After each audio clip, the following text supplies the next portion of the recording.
પાઠ 7 પ્રાદેશિક સંસ્કૃતિનું ઘડતર. પ્રસ્તાવના વિભિન્ન સમુદાયની જાણકારી આપણને તેની ભાષા પરથી મળે છે. વિભિન્ન સમુદાયની લોકોની જૂથની જાણકારી આપણને શેના પરથી મળે છે? ભાષા પરથી મળે છે. જેમ કે ગુજરાતી બોલનાર ગુજરાતના અને મરાઠી બોલનાર મહારાષ્ટ્રના, એ રીતે તેમની ભાષા પરથી આપણને ખ્યાલ આવી જાય કે આ સમુદાય ક્યાંનું છે, કયા પ્રદેશના છે.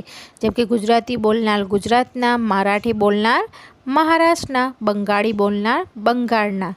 ભાષાની સાથે સાથે વિભિન્ન પ્રદેશોમાં પોતપોતાની રીત રિવાજો, ખાનપાન, વસ્ત્ર પરિધાન, કાવ્ય, નૃત્ય, સંગીત અને ચિત્રકલા હોય છે. ભાષાની સાથે સાથે વિભિન્ન અલગ અલગ પ્રદેશોના પોતપોતાના શું હોય છે? રીતિ રિવાજો હોય છે, ખાનપાન હોય છે, પહેરવેશ, વસ્ત્ર પરિધાન એટલે કે પહેરવેશ હોય છે, કાવ્ય હોય છે, પ્રદેશવાર નૃત્ય હોય છે, સંગીત હોય છે, ચિત્રકલા હોય છે. તેથી તે દરેક પ્રદેશની પોતાની અલગ અલગ સ્થાનિક સંસ્કૃતિઓ જોવા મળે છે. તેથી એને શું કહી શકાય? તેની દેશી સંસ્કૃતિઓ કહીએ છે કે આપણા દેશમાં આવી દેશી સંસ્કૃતિઓ જોવા મળે છે. પ્રદેશવાર, રાજ્યવાર આપણને અલગ અલગ ભાષાઓ અને અલગ અલગ ભાષા બોલનારા લોકો જોવા મળે છે. અને પ્રદેશવાર આપણે ત્યાં વિવિધ ભાષાઓ હોવાને કારણે રીતિ રિવાજો, ખાનપાન, વસ્ત્ર પરિધાન, કાવ્ય, નૃત્ય, સંગીત, ચિત્રકલા પણ પ્રદેશવાર જોવા મળે છે. તેને આપણે શું કહીશું? દેશી સંસ્કૃતિ. અને આવી દેશી સંસ્કૃતિ આપણા ભારત દેશમાં જોવા મળે છે. આમ પ્રાદેશિક સંસ્કૃતિ કોને કહેવાય? તો દેશના જુદા જુદા વિસ્તારોની જુદી જુદી સંસ્કૃતિને પ્રાદેશિક સંસ્કૃતિઓ કહેવાય. દાખલા તરીકે ગુજરાતની અલગ પ્રાદેશિક સંસ્કૃતિ છે. ગુજરાતના લોકોની રીતિ રિવાજો, ખાનપાન, વસ્ત્ર પરિધાન, કાવ્ય, નૃત્ય, સંગીત, ચિત્રકલા, ભાષા અલગ છે બીજા પ્રદેશ કરતાં. તેથી એને ગુજરાતની પ્રદેશની શું કહેવાશે? સંસ્કૃતિ કહેવાય. એટલે પ્રાદેશિકવાર સંસ્કૃતિઓ જે જુદી જુદી જોવા મળે છે તેને પ્રાદેશિક સંસ્કૃતિ કહેવામાં આવે છે. આ બધી સંસ્કૃતિઓ વચ્ચે સદીઓથી આદાન પ્રદાન થતું રહ્યું છે. તેમ છતાં કેટલાક વિસ્તારોની કેટલીક ખાસ પરંપરાઓ આજે પણ અંકબદ્ધ જોવા મળે છે. મલયાલમ ભાષા 9મી સદીમાં સ્થાપવામાં આવેલ મહોદયપુરમનું ચેર રાજ્ય હાલના કેરળનો એક ભાગ હતો. 9મી સદીમાં સ્થાપવામાં આવેલો મહોદયપુરમનું ચેર રાજ્ય એ હાલનું જે કેરળ રાજ્ય છે તેનું જ એક ભાગ હતું.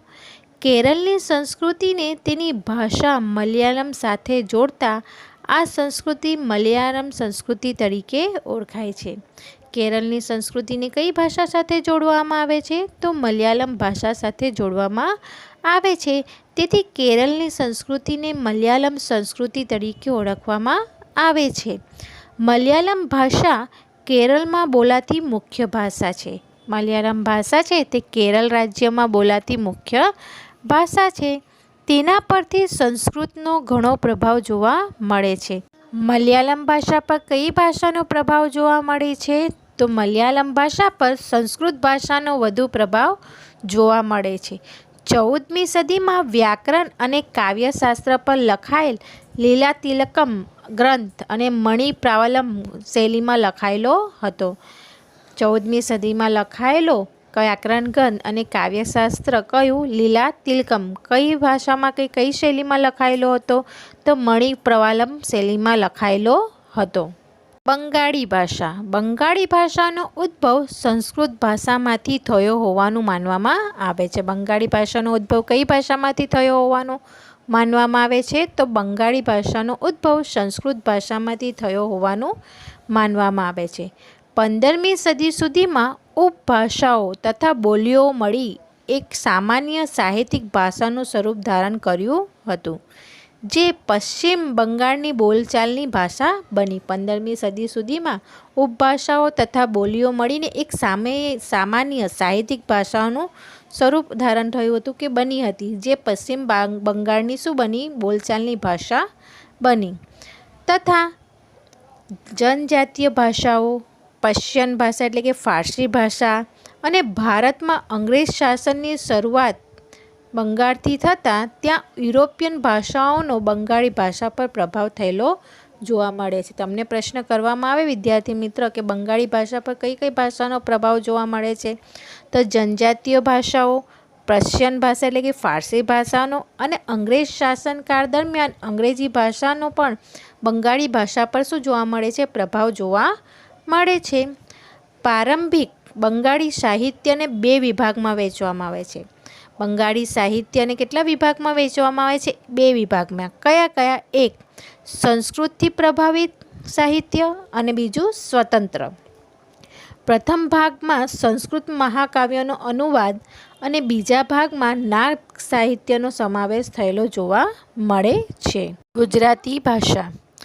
ભારત અનેક ભાષાઓ બોલીઓ સાથે સંકળાયેલો રાષ્ટ્ર છે, દેશ છે. આપણે જોઈએ છીએ કે આપણા દેશમાં ઘણી બધી ભાષાઓ અને બોલીઓ બોલાય છે, વિવિધ ભાષાઓ અને બોલીઓ બોલાય છે.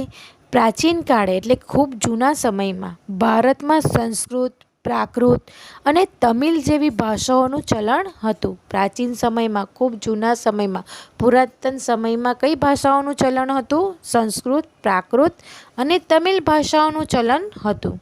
સમય જતાં તેમાંથી અનેક પ્રાદેશિક ભાષાઓનો વિકાસ થયો. આ સંસ્કૃત, પ્રાકૃત અને તમિલ ભાષાઓમાંથી અનેક પ્રાદેશિક ભાષાઓ એટલે કે પ્રદેશ પ્રમાણેની ભાષાઓનું નિર્માણ થયો કે વિકાસ થયો. પ્રાદેશિક રાજ્યોની સ્થાપનાએ પ્રાદેશિક ભાષાઓનો વિકાસનું બળ પૂરું પાડ્યું. અલગ અલગ પ્રદેશોની કે રાજ્યોની સ્થાપના થઈ અને તેને કારણે પ્રાદેશિક ભાષાઓનું શું થયો? વિકાસ થયો, પ્રેરક બળ પૂરું પાડ્યું. અનેક સંસ્કૃતમાંથી તેમજ દક્ષિણ ભારતમાં તમિલ ભાષામાંથી ઘણી ભાષાઓનો જન્મ થયો. સંસ્કૃત ભાષા અને દક્ષિણમાં તમિલ ભાષામાંથી અનેક ભાષાઓનો શું થયો? જન્મ થયો કે ભાષાઓ ઉદ્ભવી. 8મી સદીથી પ્રાદેશિક ભાષાઓના વિકાસમાં વેગ મળ્યો. તમને પ્રશ્ન કરવામાં આવે કઈ સદીથી પ્રાદેશિક ભાષાઓના વિકાસમાં વેગ મળ્યો?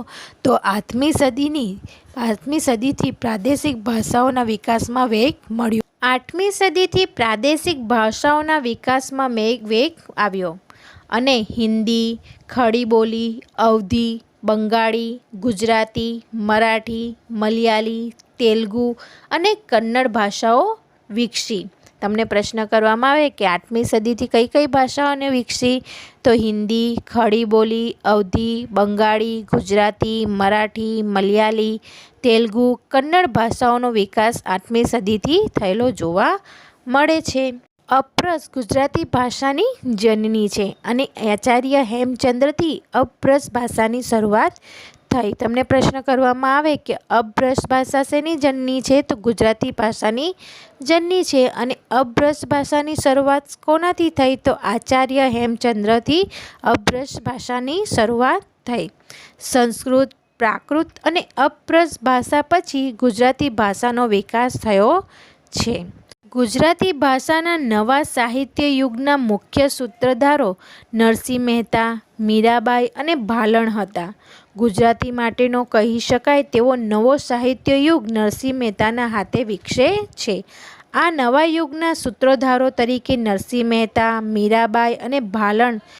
નરસિંહ મહેતા, મીરાબાઈ અને ભાલણ એ ત્રણેયના ભક્તિ સાહિત્યના વિકાસની સાથે ગુજરાતી ભાષાનો વિકાસ થયેલો જોવા મળે છે.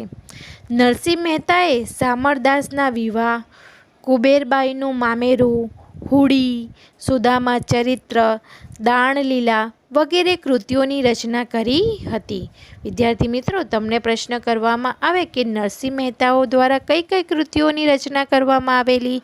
તો શામળદાસના વિવાહ, કુબેરબાઈનું મામેરું, હુડી, સુદામા ચરિત્ર, દાણલીલા વગેરે સાહિત્યની રચના નરસિંહ મહેતાએ કરી હતી. મીરાબાઈએ પણ કૃષ્ણ ભક્તિને કેન્દ્ર રાખી ઘણા પદો રચ્યા હતા. ભાલણે સૌપ્રથમ પોતાની રચનાઓમાં ગુજરાતી ભાષા માટે ગુજ્જર ભાષાની સંજ્ઞા આપી. ભાલણ પાટણના મોઢ બ્રાહ્મણ હતા. તેમને આખ્યાનના પિતા તરીકે ઓળખવામાં આવે છે. ભાલણે જાણીતી કૃતિઓમાં ધ્રુવાખ્યાન, મુરગી આખ્યાન, શિવ ભીલડી સંવાદ વગેરેનો સમાવેશ થાય છે. વિદ્યાર્થી મિત્રો, તમને પ્રશ્ન કરવામાં આવે કે ભાલણે ગુજરાતી ભાષામાં કઈ સંજ્ઞા આપી હતી?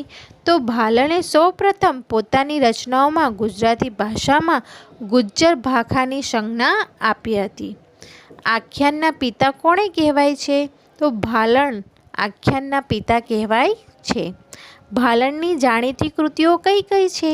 તો ભાલણની જાણીતી કૃતિઓ ધ્રુવાખ્યાન, મુરગી આખ્યાન અને શિવ ભીલડી સંવાદ વગેરે એ ભાલણની જાણીતી કૃતિઓ છે. બાળકો, આપણે અહીં પ્રાદેશિક ભાષા અને પ્રાદેશિક સંસ્કૃતિ વિશે સમજ્યા. પ્રાદેશિક સંસ્કૃતિઓ કોને કહેવામાં આવે? તો દેશના જુદા જુદા વિસ્તારોની જુદી જુદી સંસ્કૃતિઓને પ્રાદેશિક સંસ્કૃતિઓ કહેવામાં આવે છે. તેમજ આપણે કેટલીક ભાષાઓ વિશે અભ્યાસ કર્યો. તો કયું રાજ્ય હાલના કેરળનો એક ભાગ હતું? 9મી સદીમાં સ્થાપવામાં આવેલ મહોદયપુરમનું ચેર રાજ્ય હાલના કેરળનું એક ભાગ હતું. કેરળની મુખ્ય ભાષા કઈ છે? તો કેરળની મુખ્ય ભાષા મલયાલમ છે. બંગાળી ભાષાનો ઉદ્ભવ કઈ ભાષામાંથી થયો હોવાનું મનાય છે? તો બંગાળી ભાષાનો ઉદ્ભવ સંસ્કૃત ભાષામાંથી થયો હોવાનો મનાય છે. બંગાળી ભાષા વિશે આપણે એ પણ જોઈ ગયા કે બંગાળી ભાષા પર કઈ કઈ ભાષાનો પ્રભાવ છે? તો બંગાળી ભાષા પર જનજાતીય ભાષાઓ, પર્શિયન એટલે કે ફારસી ભાષાનો અને યુરોપિયન ભાષાનો પ્રભાવ જોવા મળે છે. બંગાળી ભાષાના સાહિત્યને કેટલા વિભાગમાં વહેંચવામાં આવે છે? કયા કયા? તો પ્રારંભિક બંગાળી સાહિત્યને 2 વિભાગમાં વહેંચવામાં આવે છે. સંસ્કૃતથી પ્રભાવિત, જેમાં મહાકાવ્યનો અનુવાદનો સમાવેશ થાય છે. બીજું સ્વતંત્ર, જેમાં નાથ સાહિત્યનો સમાવેશ થાય છે. પ્રાચીન ભારતમાં કઈ કઈ મુખ્ય ભાષાઓ પ્રચલિત હતી? પ્રાચીન ભારતમાં મુખ્ય સંસ્કૃત, પ્રાકૃત અને તમિલ ભાષા પ્રચલિત હતી. 8મી સદીમાં ભારતમાં કઈ કઈ ભાષાઓનો વિકાસ થયો હતો? તો 8મી સદીમાં ભારતમાં હિન્દી, ખડી બોલી, અવધી, બંગાળી, ગુજરાતી, મરાઠી, મલયાલી, તેલુગુ, કન્નડ અને ભાષાઓનો વિકાસ થયેલો જોવા મળે છે. હવે આપણે પ્રદેશવાર ઉત્સવો, ભારતમાં ઉજવાતા ઉત્સવો વિશે આગળના પિરિયડમાં અભ્યાસ કરીશું.